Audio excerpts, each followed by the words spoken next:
ನಮ್ಮ ಹೃದಯ ಭಾಗದಲ್ಲಿರುವ ಅನಾಹತ ಚಕ್ರದ ಬಗ್ಗೆ ಇವತ್ತಿನ ವಿಡಿಯೋದಲ್ಲಿ ತಿಳಿದುಕೊಳ್ಳೋಣ. 4ನೇ ಚಕ್ರವಾಗಿರುವ ಅನಾಹತ ಚಕ್ರವು 7 ಚಕ್ರಗಳಲ್ಲಿ ಮಧ್ಯದಲ್ಲಿರ್ತಕ್ಕಂಥ ಚಕ್ರ. ಈ ಚಕ್ರವನ್ನು ಹೃದಯ ಚಕ್ರ ಅಥವಾ ಹಾರ್ಟ್ ಚಕ್ರ, ಹೃದಯ ಕಮಲ, ದ್ವಾದಶದಳ ಪದ್ಮ, ಹೃತ್ಪಂಕಜ ಅಂತ ಕೂಡ ಕರೀತಾರೆ. ಅನಾಹತ ಚಕ್ರವು ಪ್ರೀತಿ ಮತ್ತು ಸಹಾನುಭೂತಿಯ ಶಕ್ತಿಯ ಕೇಂದ್ರ. ಈ ಚಕ್ರವು ಮಾನಸಿಕ ಆರೋಗ್ಯ ಮತ್ತು ಭಾವನಾತ್ಮಕ ಚೈತನ್ಯಕ್ಕೆ ಕಾರಣವಾಗಿದೆ.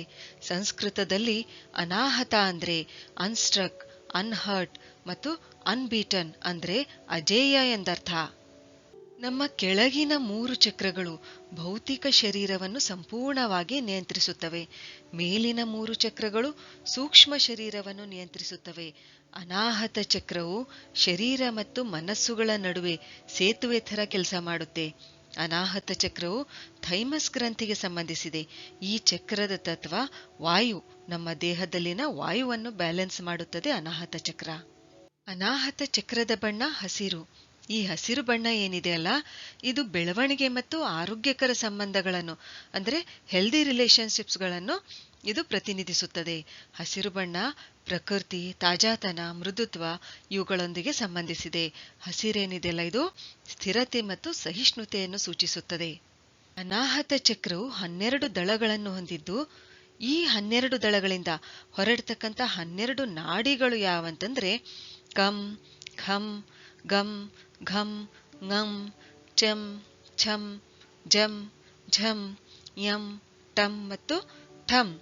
ಈ 12 ನಾಡಿಗಳಿಗೆ ಸಂಬಂಧಪಟ್ಟಿರ್ತಕ್ಕಂಥ ಗುಣಗಳು ಯಾವಂತಂದ್ರೆ ಆನಂದ, ಶಾಂತಿ, ಸಾಮರಸ್ಯ, ಪ್ರೀತಿ, ತಿಳುವಳಿಕೆ, ಸಹಾನುಭೂತಿ, ಸ್ಪಷ್ಟತೆ, ಶುದ್ಧತೆ, ಏಕತೆ, ಕನಿಕರ ಮತ್ತು ಕ್ಷಮೆ. ಆಮೇಲೆ ಈ ಅನಾಹತ ಚಕ್ರವನ್ನು ಆಕ್ಟಿವೇಟ್ ಮಾಡ್ತಕ್ಕಂಥ ಬೀಜ ಮಂತ್ರ ಯಾವುದಂದ್ರೆ ಎಂ. ಅದು ಎಷ್ಟು ಫ್ರೀಕ್ವೆನ್ಸಿಯಲ್ಲಿರುತ್ತಂದ್ರೆ 349.2 ಹರ್ಟ್ಸ್ನಲ್ಲಿರುತ್ತೆ.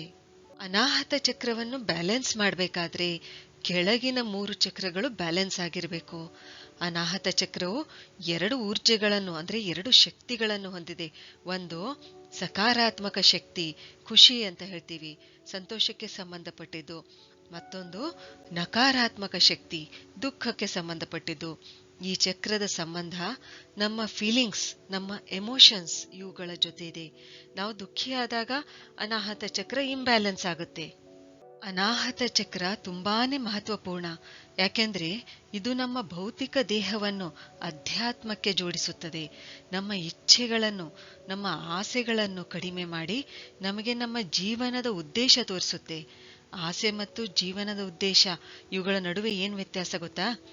ಆಸೆಗಳು ನಮ್ಮ ಆತ್ಮ ಕೇಂದ್ರಿತವಾಗಿರುತ್ತವೆ, ಸೆಲ್ಫ್ ಸೆಂಟ್ರೆಡ್ ಇರುತ್ತವೆ, ನಮ್ಮ ಸ್ವಂತಗೋಸ್ಕರ ಇರುತ್ತವೆ, ಲಿಮಿಟೆಡ್ ಇರುತ್ತವೆ. ಆದರೆ ಜೀವನದ ಉದ್ದೇಶ ನಮ್ಮನ್ನು ನಮ್ಮ ಸ್ವಾರ್ಥದಿಂದ ಮೇಲೇರಿಸಿ ನಮ್ಮ ವ್ಯಕ್ತಿತ್ವ ಅರಳುವಂತೆ ಮಾಡುತ್ತವೆ.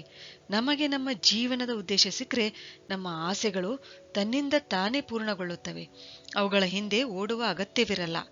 ಅನಾಹತ ಚಕ್ರವು ನಮಗೆ ನಮ್ಮ ಆಸೆಗಳಿಂದ ಮೇಲೆತ್ತಿ ಜೀವನದ ಉದ್ದೇಶ ಕೊಡುತ್ತದೆ.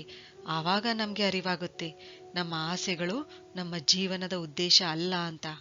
ಅನಾಹತ ಚಕ್ರದಲ್ಲಿ ಶಕ್ತಿಯ ಬ್ಲಾಕೇಜ್ ಆದಾಗ, ಈ ಚಕ್ರ ಇಂಬ್ಯಾಲೆನ್ಸ್ ಆದಾಗ ಬರ್ತಕ್ಕಂಥ ಸಮಸ್ಯೆಗಳು ಯಾವಂತಂದ್ರೆ ದೈಹಿಕ ಹಂತದಲ್ಲಿ ಹೃದಯ ಸಂಬಂಧಿ ಕಾಯಿಲೆಗಳು, ಹೈ ಬಿಪಿ ಆಗಿರ್ಬೋದು, ಲೋ ಬಿಪಿ ಆಗಿರ್ಬೋದು, ಅಥವಾ ಹೈ ಕೊಲೆಸ್ಟ್ರಾಲ್ ಆಗಿರ್ಬೋದು.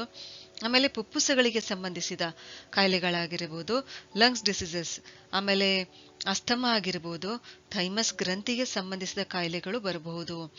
ಆಮೇಲೆ ಇದು ಚಕ್ರ, ಅನಾಹತ ಚಕ್ರ ಇಂಬ್ಯಾಲೆನ್ಸ್ ಆದಾಗ ಮಾನಸಿಕ ಹಂತದಲ್ಲಿ ಯಾವ ರೀತಿ ಸಮಸ್ಯೆಗಳು ಬರಬಹುದು ಅಂತಂದ್ರೆ ಮನುಷ್ಯ ಜಗಳವಾಡ್ತಕ್ಕಂಥ ಗುಣ ಬೆಳೆಯುತ್ತೆ ಮನುಷ್ಯನಲ್ಲಿ. ಆಮೇಲೆ ಸಂಬಂಧಗಳಲ್ಲಿ ಬಿರುಕು ಉಂಟಾಗುತ್ತೆ.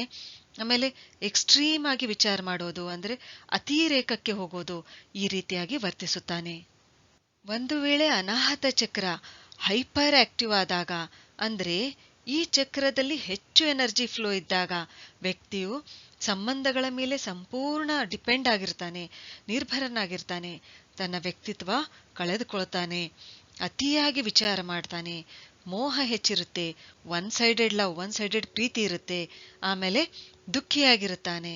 ಆಮೇಲೆ ಒಂದ್ ವೇಳೆ ಅನಾಹತ ಚಕ್ರ ಅಂಡರ್ ಆಕ್ಟಿವ್ ಆದಾಗ, ಅಂದ್ರೆ ಈ ಚಕ್ರದಲ್ಲಿ ಶಕ್ತಿಯ ಕೊರತೆ ಆದಾಗ ಏನಾಗುತ್ತೆ, ಒಬ್ಬಂಟಿಯಾಗಿರೋದು ಇಷ್ಟಪಡ್ತಾನೆ, ಇಂಟಾಲರೆನ್ಸ್ ಅಸಹಿಷ್ಣುತೆ ಇರುತ್ತೆ, ಆಮೇಲೆ ಯಾರ ಜೊತೆಯೂ ಎಮೋಷನಲ್ ಅಟ್ಯಾಚ್ಮೆಂಟ್ ಇರೋದಿಲ್ಲ. ಇಂಥ ವ್ಯಕ್ತಿ ಏನಂತಂದ್ರೆ ಯಾರನ್ನೂ ಪ್ರೀತಿಸೋದಿಲ್ಲ. ಅನಾಹತ ಚಕ್ರವು ಬ್ಯಾಲೆನ್ಸ್ ಆಗಿದ್ರೆ, ಸಂತುಲಿತವಾಗಿದ್ರೆ ವ್ಯಕ್ತಿಯು ತನ್ನನ್ನು ತಾನು ತುಂಬಾ ಪ್ರೀತಿಸುತ್ತಾನೆ, ಎಲ್ಲರನ್ನೂ ಪ್ರೀತಿಸುತ್ತಾನೆ, ಸೆಲ್ಫ್ ರೆಸ್ಪೆಕ್ಟ್ ಹೊಂದಿರುತ್ತಾನೆ, ಆಮೇಲೆ ಹೆಲ್ದಿ ರಿಲೇಶನ್ಶಿಪ್ಸ್ ಮೇಂಟೈನ್ ಮಾಡುತ್ತಾನೆ, ಆತ್ಮವಿಶ್ವಾಸ ಹೊಂದಿರುತ್ತಾನೆ, ತುಂಬಾ ಆಳವಾಗಿ ವಿಚಾರ ಮಾಡುತ್ತಾನೆ, ಅಂದ್ರೆ ಮುಂದಾಲೋಚನೆ ಹೊಂದಿರುತ್ತಾನೆ. ಹಾಗಾದ್ರೆ ಈ ಚಕ್ರವನ್ನು ಬ್ಯಾಲೆನ್ಸ್ ಮಾಡಲು ನಾವು ಏನ್ ಮಾಡ್ಬೇಕು? ಹಸಿರು ಪರಿಸರದಲ್ಲಿರೋದು, ಹಸಿರು ಬಟ್ಟೆ ಧರಿಸೋದು, ಹಸಿರು ಕ್ರಿಸ್ಟಲ್ ಜೆಮ್ ಸ್ಟೋನ್ ಅಂದ್ರೆ ಗ್ರೀನ್ ಅವೆಂಚುರನ್ ಅದನ್ನ ಬಳಸೋದು ಅಥವಾ ಧರಿಸೋದು, ಹಸಿರು ತರಕಾರಿಗಳನ್ನ ಸೇವಿಸೋದು, ಆಮೇಲೆ ಸೀಬೆ ಹಣ್ಣಾಗಿರ್ಬೋದು, ಹಸಿರು ಸೇಬಾಗಿರ್ಬೋದು, ದ್ರಾಕ್ಷಿ ಆಗಿರ್ಬೋದು, ಮುಂತಾದವುಗಳನ್ನ ಸೇವಿಸೋದು. ಇವುಗಳಿಂದ ಏನಾಗುತ್ತೆ, ಅನಾಹತ ಚಕ್ರ ಬ್ಯಾಲೆನ್ಸ್ ಆಗುತ್ತೆ. ಮೆಡಿಟೇಷನ್ ಮಾಡೋದ್ರಿಂದ, ಧ್ಯಾನ ಮಾಡೋದ್ರಿಂದ, ಬೀಜ ಮಂತ್ರ ಯಂ ಇದರ ಉಚ್ಚಾರ ಮಾಡೋದ್ರಿಂದ ಅನಾಹತ ಚಕ್ರ ಬ್ಯಾಲೆನ್ಸ್ ಆಗುತ್ತದೆ.